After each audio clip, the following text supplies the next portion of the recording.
All right, we got the fourth time trying this video. Ranger's Apprentice, The Warrior. Read the whole series, it says in the back. Personally, I think that's kind of some BS because I only made it a little bit through the first book. Essentially what the Ranger's Apprentice is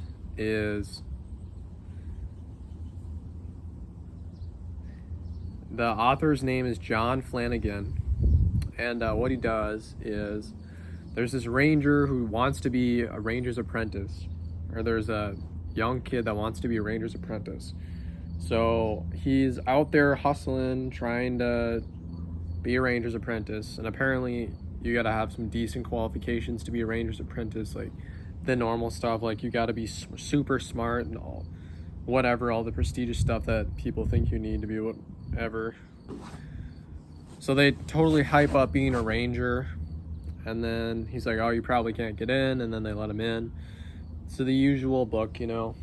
And it turns out that really not necessarily anyone could be a ranger, but just like it's just a ranger, man. Like it's not like something super enormously big.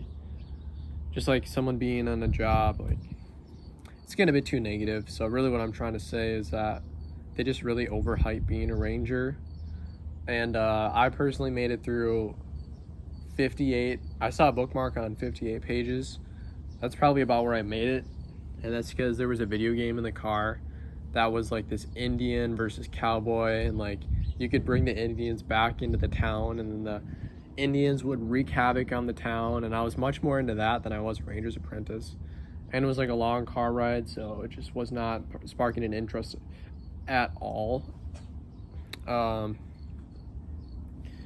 There's a far better books out there, like The Last Endling, which is where this creature called an Endling, everyone that they grow up with gets murdered, and then they're on this quest to like figure out why all these murderings are going on and all that type of stuff. And then they really grow their own sort of family from all these creatures from around the different parts of the kingdom, and then they all unite and try and figure out what the humans are doing. So it's one of those where like the humans are the bad guys because they want control, and then the Endlings or these other creatures have certain powers that the humans are afraid of. So that typical book.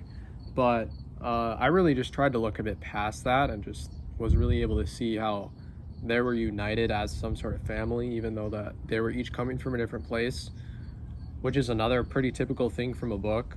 But that's what a book is. Like, what do you expect? It's a book. Like, it's doing its job. So yeah, that would be a good book that I recommend. Ranger's Apprentice got some hype, but it's a lot more people based and a lot more like drama based than ranger based. Personally, I found it to be pretty slow in terms of whatever it had going on. I flipped the same thing 2 times. I flipped to the same page 2 times. Interesting. So yeah, that along with just really seeing the value out of family or out of different types of love that you can manifest in terms of what things can do for you and what exists out there. It's far better in The Last Endling than in this book, in my personal opinion. But also, like, I could try and give this book another try. Like, he led the way, like this, he literally just is telling this person how to cook food. Like, that's the paragraph that I just flipped to.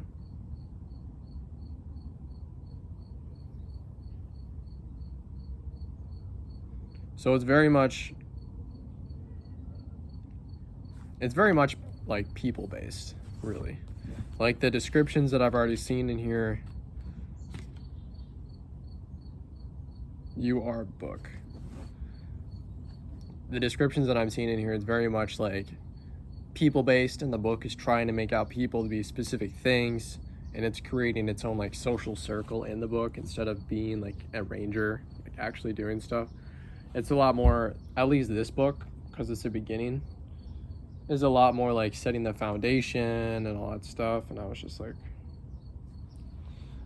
like, well, I'm kind of beneath that. Like, when you connect to a book and you think of Ranger's Apprentice, you think of Ranger's Apprentice and like a truly open person. But like, they each got their own way of making a book. So I respect what they do. It just wasn't a book that struck my attention when I was 11.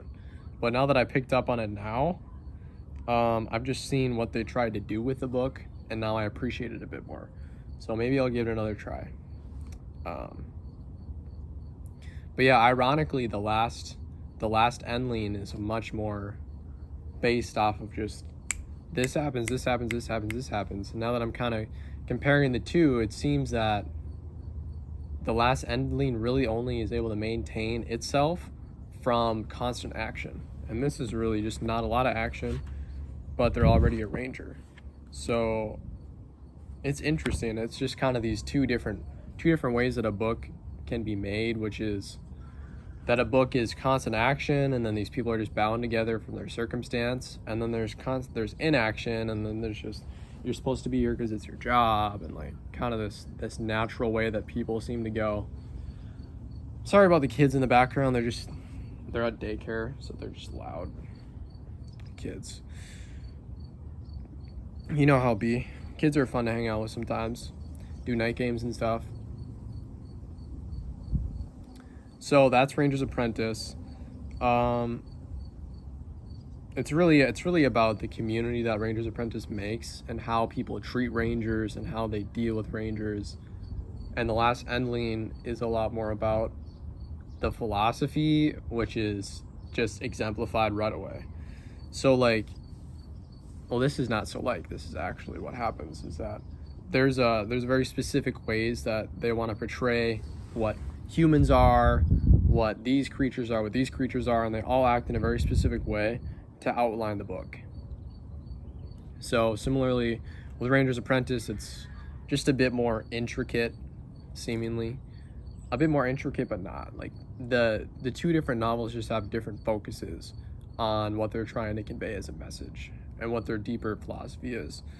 But really, beyond philosophy, Ranger's Apprentice isn't always into philosophy. It's just, you see this dude teaching you how to cook, just basic stuff. The Last Endling really seemed to focus on either action or deep, like what's going on. There was really no in between. So Ranger's Apprentice would be a decent in between, especially for older people that are like 20 years old or up. And the Last Endling's good for, or is helpful for those people that are really just focused on the basic stuff. Obviously, there's good parts that I would read in the book, and there's parts that I would not recommend reading in the book, because I try and stay away from things that are gonna mess up my brain when I read a book. I just kind of skip over them, stuff like that. So there's definitely there's bound to be that in every single book that you read. So just be aware of that, and be smart, and appreciate the piece of art that these authors have put together, because it is pretty beautiful. Trying to think of anything else here. Ranger's Apprentice there's either 7 or 8 books, and the Last Endling is 2 books. So they're both multi-series, which is nice, especially when you're looking for a book like The Warriors, which was that multi-series books. And actually the writer of Warriors, Aaron Hunter, that's not actually a real writer, that's just an alias. So something to know there, it's just an alias. So maybe that's why they're able to make so much, because it's a few different books.